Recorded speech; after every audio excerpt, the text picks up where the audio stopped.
Olá, tudo bom? Eu sou Carla Luiza, sócia do CGE Consultoria. Estou aqui hoje para trazer para vocês mais informações sobre direito condominial. Hoje eu vou falar o que não pode faltar no regimento interno de um condomínio. Mas antes de mais nada, eu peço que você se inscreva no meu canal, compartilhe esse vídeo, deixe a sua dúvida aqui nos comentários e deixe o seu like. O que não pode faltar no regimento interno do condomínio? Primeiro ponto, regra de uso, a destinação do condomínio.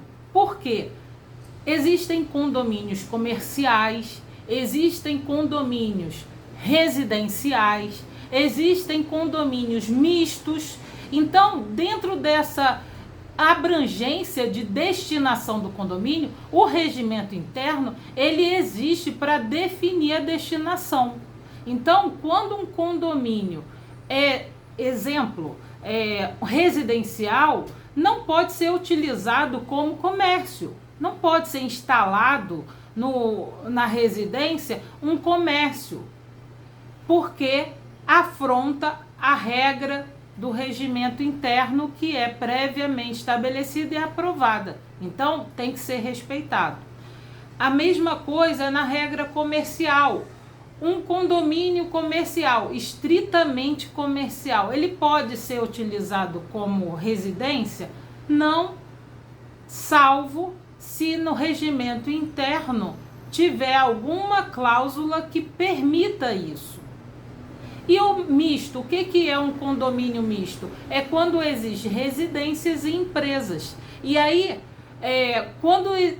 no regimento interno, na hora da elaboração do regimento interno, é definido a regra de uso, que o condomínio ele tem a sua destinação alterada para uso misto, tanto para residência quanto para fins comerciais. Essa alteração, ela não afrontando a regra do condomínio, ela tem validade plenamente eficaz. Isso está acontecendo nos condomínios do centro do Rio de Janeiro. Aqui no Rio de Janeiro tem a lei do Reviver Centro, uma lei municipal, para resgatar o centro da cidade, que depois da pandemia, ele passou a ficar deserto, porque era um bairro estritamente comercial, as empresas funcionavam lá no centro do Rio e ficou desocupado, né? Então os prédios comerciais, eles ficaram desocupados, causando prejuízo, e o prefeito Eduardo Paes estabeleceu essa lei do Reviver Centro, diminuindo, isentando de imposto de IPTU e trazendo atrativos para que as pessoas venham residir aqui no centro da cidade. Então, isso é uma forma de valorizar o condomínio, é uma forma de trazer pessoas para vir morar em condomínios que antigamente eram estritamente comerciais para residenciais. E aí, como é que a gente se resguarda nessa utilização, nessa transição de utilização de ocupação do espaço? Através do regimento interno, através da alteração da convenção do condomínio. Mas como hoje a gente está falando do regimento interno, a destinação de uso é um dos pontos iniciais e que não pode faltar no documento. Outra questão é o horário, né? O horário do silêncio, a partir das 10 até as 8 tem que ser respeitado o horário do silêncio. A pessoa não pode fazer festa nesse horário que extrapole a sua unidade condominial. Moradores que façam uso de instrumentos musicais. Aqui no Flamengo tem condomínios que moradores utilizam trombone para exercitar, para fazer atividades. Tem que ter o limite. Não pode utilizar um trombone durante o horário comercial, o horário de descanso do morador, para que não extrapole esse direito de uso. Isso tem que ser regulamentado em regimento interno. Outra questão, a área comum, utilização da área comum. Tem condomínios que tem salão de festa, que tem garagem, que tem piscina. Esses espaços comuns, eles têm que ser regulamentados. Como? Horário de entrada, horário de saída, para que a permissão de entrada a partir de determinada hora. Por quê? Porque às vezes o morador quer entrar meia-noite numa piscina. E aí, se não tiver regulamentado, se não tiver um horário de funcionamento, nada pode impedir que ele faça isso. Por isso que tem que ser delimitado através de regulamento interno. Salão de festas, o que é importante? Definir o valor da locação do salão de festa, horário de funcionamento, se esse valor ele é cobrado por dia ou por horário.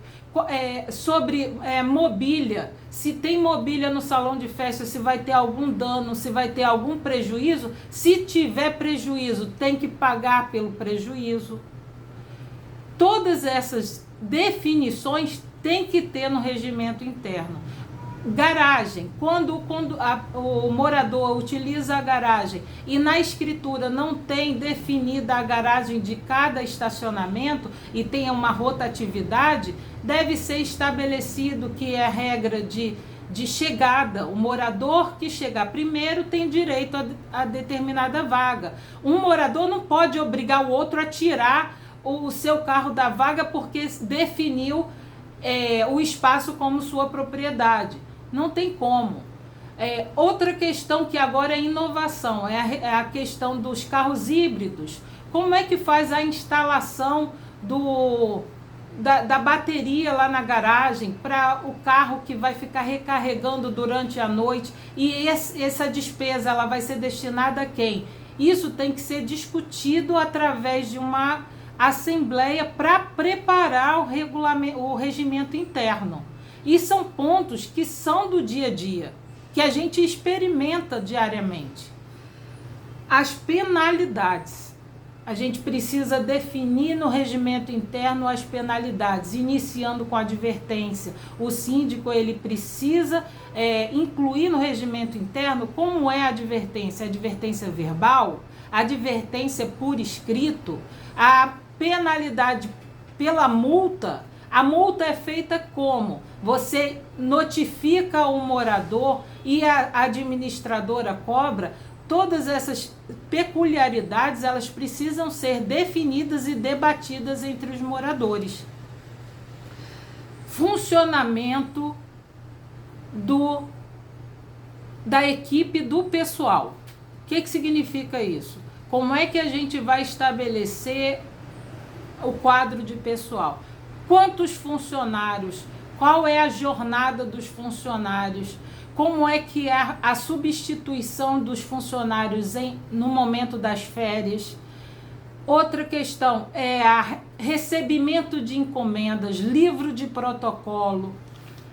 Todas essas questões, elas precisam estar definidas no regimento interno. Controle de segurança. Como é o controle de segurança? Se existem as câmeras, quem é a empresa que é responsável pelas câmeras de segurança?